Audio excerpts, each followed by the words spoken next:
This is Sidney Frank, who is the exclusive American distributor for Jägermeister liqueur. Good morning. Good morning, Connie. How are you? Oh, I'm just in great shape here in Washington. Why should we advertise hard alcohol on television? Well, apparently, you know, you can advertise alcohol on television, in wine, beer, etc. And a drink is a drink is a drink. A glass of beer is the same as a shot of Jägermeister. So why should, there's no exclusion. It's just been a gentleman's agreement not to be on. And the Distilled Spirits Council decided that now is the time to, and I noticed that beer is going up in sales and distilled spirits is going down. Beer is spending $750 million on advertising. We're spending about $200 million in all forms of advertising. And ordinarily, I don't advertise at all. I just put on everything with promotion.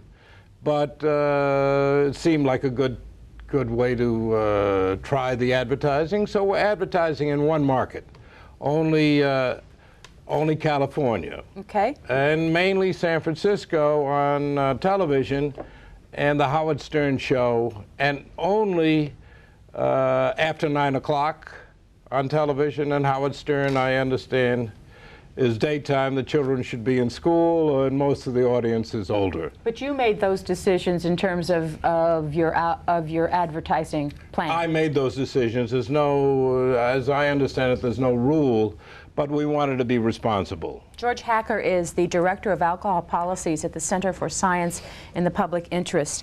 It's been now, what, about 5 weeks since the initial announcement? Since June. Since June of the initial announcement that we might see.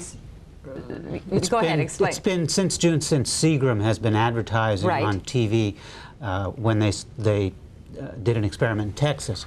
The Distilled Spirits Council since then, probably about 5 weeks ago, dissolved the voluntary ban that they've held for 48 years on television and 60 years on radio for advertising their products. And now just recently we've begun to see the actual advertising. What's your opinion? Well, we think there's already too much advertising for alcoholic beverages on television and on radio. These media are special. First of all, they're publicly regulated to serve the public interest. Secondly, the reason for that, and the reason that alcohol ads on TV are not desirable, is that these messages reach an indiscriminate audience. They reach kids along with adults. And too often, these ads have appeared at times when large numbers of children and teenagers are in the audience. Right now... Well, how do you answer Mr. Frank, though, who says that he has made a decision himself only to put his ads on at a certain time? Well, you know, 9 o'clock is fine for Mr. Frank, but unfortunately at that time, millions of kids nationally watch TV. According to the Nielsen media reports and the research group, the number of kids under the age of 18 who watch TV at 9 is about 18 million.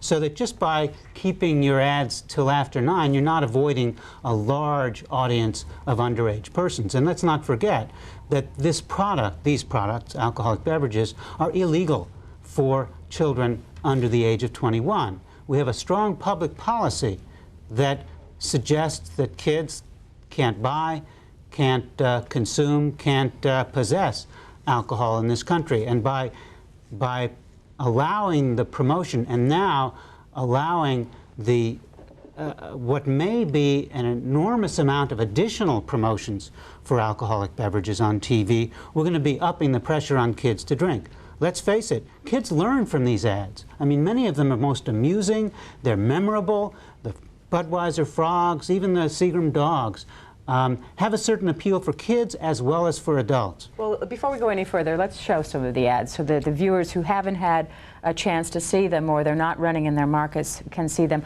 We're first going to show your ad, the Jägermeister ad. Very good, Connie. Can you give us a little bit of background on what we're going to see? Well, actually, you know, to create an ad costs $500,000 to $1 million. So we saw where Jägermeister was being advertised in Europe, and we took one of their ads from. We took an ad from Denmark. We liked it.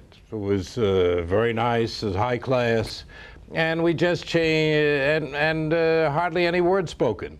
So we just changed the bottle because our bottle is a little different, and we showed that ad. Let's take a look at it. Right.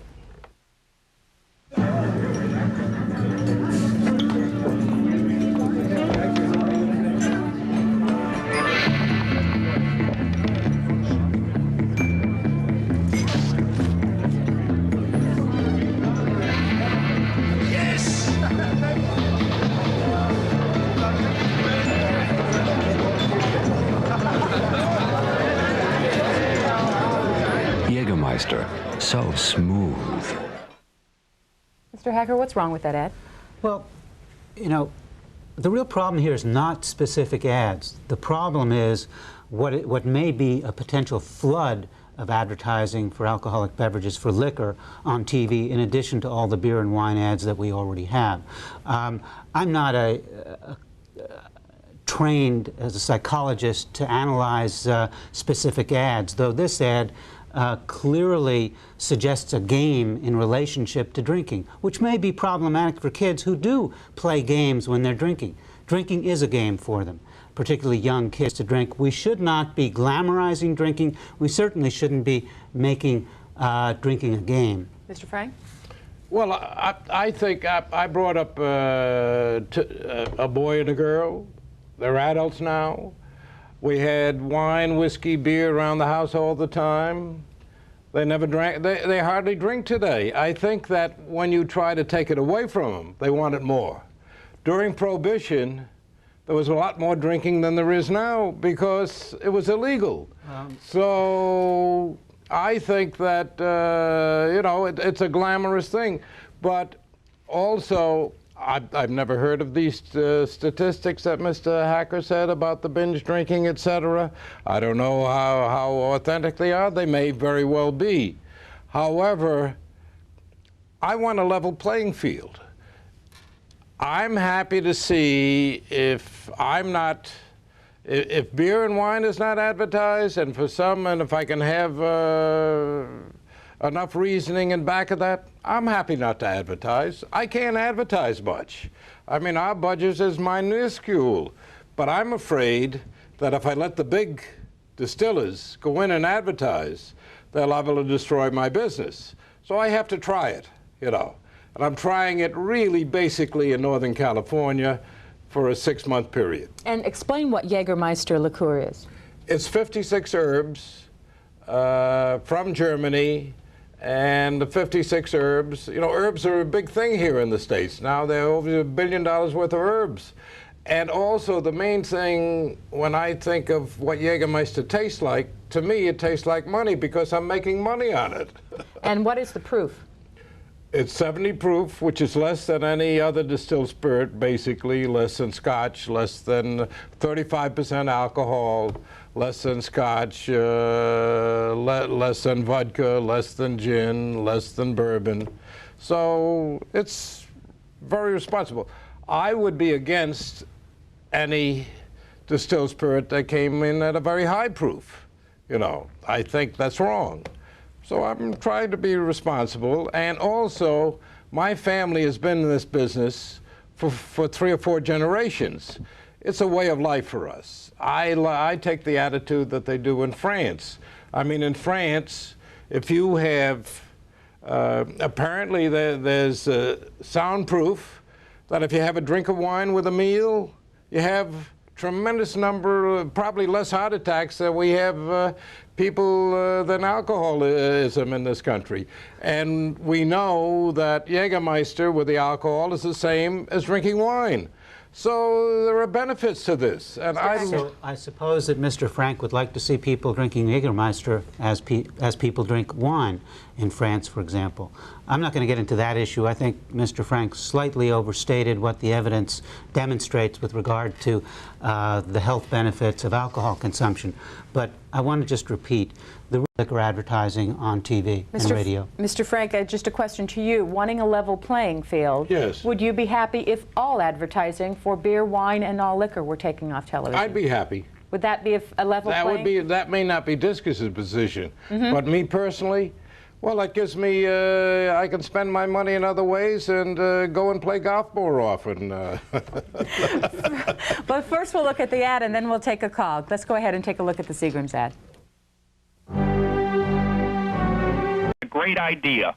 Let me ask Mr. Jordan, first of all, where do you split with the Distilled Spirits Council of America? Well, we're little, and most of the people in the Distilled Spirits Council are very big. So therefore, I'm afraid that if liquor advertising is continued, the big giants, the multi-billion-dollar companies, might take over the business even more. It's contracting a lot now, but we get along with the Distilled Spirits Council, with all the big distillers. But I would say I'd rather not go on at all, even on liquor, you know.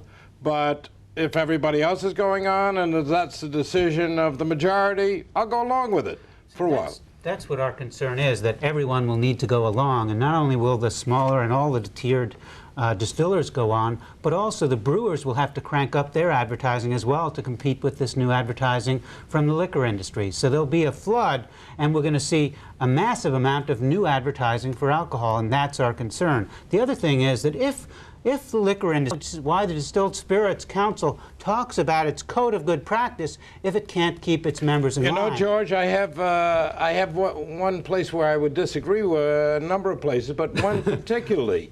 Really? The beer companies are not going to increase their advertising. They'll put more pressure on the TV stations to keep the liquor off, and I've seen examples of that.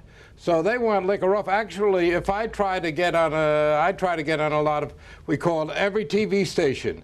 Oh, our beer, you know, our beer companies wouldn't like it, and they spend $600–700 million, and we're afraid to put it on. So I think that, you know, the beer companies will keep the liquor companies off of most stations. Mr. Meister, how many large distributors make up your council? We have approximately 7. As all industries, we have consolidated over the years. Mm-hmm. And how many, can you give us an idea, Mr. Jordan, how many, or excuse me, Mr. Frank, how many small distillers there are, or small importers small there? distillers, there must be 40 or 50 small ones, and they have their own council. Mm-hmm. And, you know, might want to get them on to give their views. We're members of both, but they might have their views, you know, and they, yeah, go ahead. We'll go ahead and take a call from Washington, D.C. Good morning. Hello. I was sort of curious what Mr. Frank's credentials are to speak of this, and what the financial interest that he has in this. Mr. Frank's position is quite clear, but the opposition here, I don't know where their money comes from. You mean Mr. Hacker? Oh, I'd be happy to answer that. We have no financial interest in this issue at all.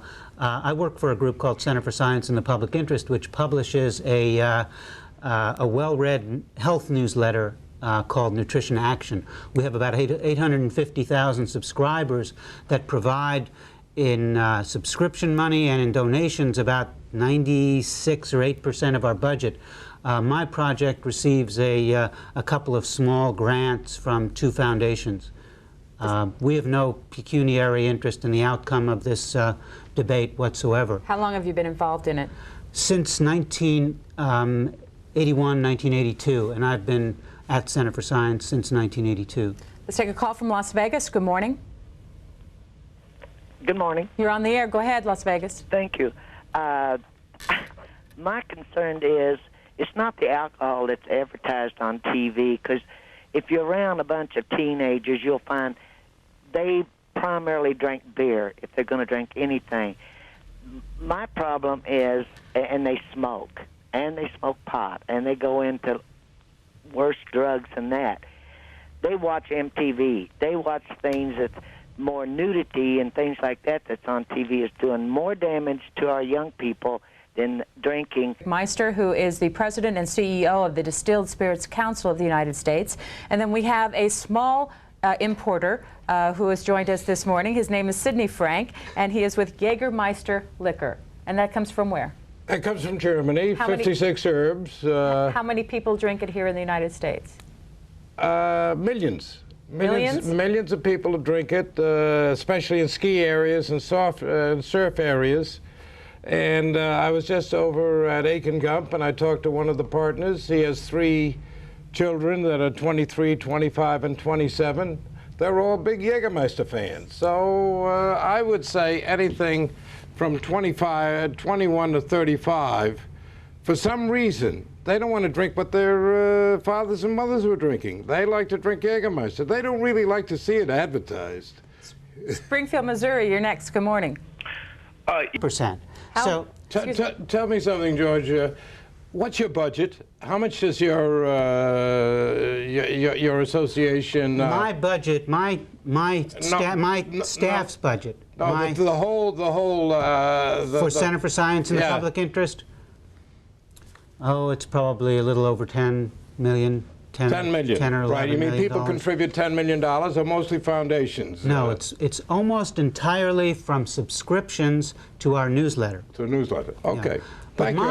I'm curious. I've been curious. I don't know if anybody ever asked you that question. My project budget, and most of that is devoted to educating people about how to eat correctly, how to eat properly. Whatever it is, I just wanted to see what the... My project budget is probably less than Mr. Meister earns in a year. Your Good. budget. How much of it goes to advertising in general? Well, advertising in general, we're spending $1 million on radio and TV. Okay. You know, no other advertising. What we mainly do is give away T-shirts, hats, etc. in bars. People are already drinking. We have 1,000 girls that go in there, and we have parties, and they announce it, and they raffle off tickets. Oh, you want They a go T-shirt? around the country? We have them all over the country. We have 1,000 in different areas of the country, you know, 200 in California, etc. And that's the only advertising we do. And it seems to work, you know, at the point of sale where people are already drinking. Let's take a call from Jacksonville, Florida. Good morning, Jack. From you. Yes. Mr. Hacker is correct in one thing he said, and that's the last point he made. There are 100 million adults who drink responsibly. We are not targeting people. Advertising does not cause consumption. Mr. Hacker does not understand the science of the federal government here. But we do have a right to compete for the 100 million responsible adults who do, in fact, drink beverage alcohol. And we want them to be able to see ads and learn about our products through those ads in the same way that beer and wine do. And we will continue our tradition and our history of being responsible. Mr. Meister, thanks very much. We're running out of time. Mr. Frank, a final word from you? Well, it's, you know, I go home every night and have a couple of Jägermeisters, and I feel much better. 100 million Americans do the same. The pressure that you're under today and the traffic you're under today, when you go home, it's wonderful to have a drink. And I'd like a Jägermeister has 56 herbs. Herbs are a big thing. It's $1 billion thing. I like Jägermeister as a responsible drink. I like to see people go home and relax. Apparently, Mr. Hacker tells me he has a drink every now and then. I don't know at what age he started, but I always like to have a drink. I find I can relax after a drink. Mr. Frank, thank you very much. He is the exclusive American distributor for Jägermeister liqueur. Thank you all for being here today, and that concludes the Washington Journal. We're going to turn you next to a live program.